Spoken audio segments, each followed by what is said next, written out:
নমস্কার। শুরুতেই বলি, যারা মনে করছেন এই অতি গরমে ভোল্টাস বা অন্য কোনো এসি নেবেন, তাদের কাছে আমার রিকোয়েস্ট যে নেওয়ার আগে ভোল্টাস এসি অন্তত নেওয়ার আগে একটু ভেবেচিন্তে নেবেন। কারণ আমিও আমার বাড়িতে যেহেতু আরও দুটো এসি রয়েছে ভোল্টাসের, তার উপর বিশ্বাস করে আমিও ভোল্টাস এসি নিয়েছি। তা মাত্র 1 মাস হয়েছে, দেখলেই বুঝতে পারবেন। এই এসি নেওয়ার পর থেকে আমি তো আশাবাদী যে ভোল্টাস এসি সাধারণত ভালোই হয়। তা আমি নতুন মডেলটাই লাগিয়েছিলাম। আমার প্রায় 34,000 টাকা মতন খরচা হয়েছিল। তা শুধু তাই নয়, ইনস্টলেশনের চার্জটাও অনেকটাই তারা বেশি নেয়। মানে এক প্রকার তারা, দেখতেই পাচ্ছেন বিলের মধ্যে রয়েছে কীভাবে তারা কত টাকা বেশি নেয়। তো যাই হোক, এরা নেবেই, তা জেনে সত্ত্বেও। শুধু তাই নয়, এসিটা লাগানোর পর থেকেই আমার 7 দিনের মধ্যে থেকেই জল পড়া শুরু হয়ে যায়। জল পড়ার বিভিন্ন ধরনের আমরা শুনেছি, কিন্তু আমার নিজের এসিতেই এই ধরনের সমস্যা তৈরি হয়েছে। ভোল্টাস এসি কোম্পানি থেকে লোক এসে লাগিয়ে দিয়ে গিয়েছে। আমি নন্দন ইলেকট্রিক থেকে নিয়েছিলাম, ওখান থেকে ওরা লোক পাঠিয়েছিল। দেখুন কী অবস্থা, জল পড়ছে।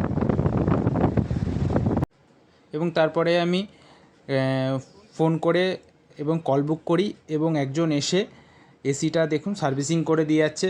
সে বলল যে এসিতে কোনো ফল্ট নেই এবং আর জল পড়বে না।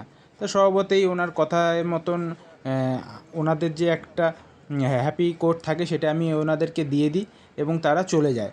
এবং তার আবার 5 থেকে 6 দিনের মাথায় আবার সেই একই জল পড়া শুরু করে। দেখুন, ভোল্টাস এসির এরকম ধরনের নতুন ভোল্টাস এসিতে এখন এ ধরনের টেকনিক্যাল ফল্ট দেখা যাচ্ছে। জল পড়ছে এসি থেকে, কীভাবে দেখুন জল পড়ছে এসি থেকে। নতুন ভোল্টাস এসির লোকেরা এসে সার্ভিসিং করে দিয়ে গেছে, তাও দেখুন কীভাবে বেশি পয়সা দিয়ে তারা সার্ভিসিং করে লাগিয়ে দিয়ে যাচ্ছে। আর এই অবস্থা দেখুন কীভাবে জল পড়ে পুরো ভিজে যাচ্ছে বিছনা। আমি 2বার কল বুক করেও সার্ভিসিং ওনারা এসে করে দিয়ে গেছেন।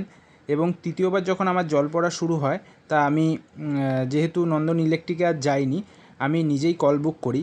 এবং সেখান থেকে আমাকে বারবার অন্তত 5 থেকে আমাকে 6 বার শুধু ওনারা কল ব্যাক করালো। যে আমি যেহেতু বাংলায় কথা বলছি, সেহেতু ওরা বললো যে হিন্দিতে না বললে ওনারা বুঝতে পারছেন না। তা যথারীতি আমাদের পাশের বাড়িতে একজন হিন্দিভাষী থাকে, সেই লাস্টে আমার এই কলটা বুক করে দিল। তা ওনারা কল বুক করে যাওয়ার পরে ওনারা আসলেন এবং একজন এসে সার্ভিসিং করে দিয়ে গেলেন। তা আগের লোক যিনি এসেছেন তিনি বললেন যে এই নতুন মডেলগুলোতে এই জল পড়ার একটা সমস্যা থেকেই যাচ্ছে। তা আর কি বলবো, তাই সবার উদ্দেশ্যে একটাই কথা, আপনারা ভোল্টাস এসি অন্তত নেওয়ার আগে একবার অন্তত মানে একটুখানি জেনে বুঝে নেবেন, যে আমার মতো যাতে আপনাদের এই একই সমস্যায় না পড়তে হয়। দেখুন, আমার পরের বারও সার্ভিসিং এই 7 তারিখে করে দিয়ে গিয়েছিল। দেখুন, ভোল্টাসের লোক একদম করে দিয়ে গেছে। দেখি এবার কি আর হয়। নমস্কার।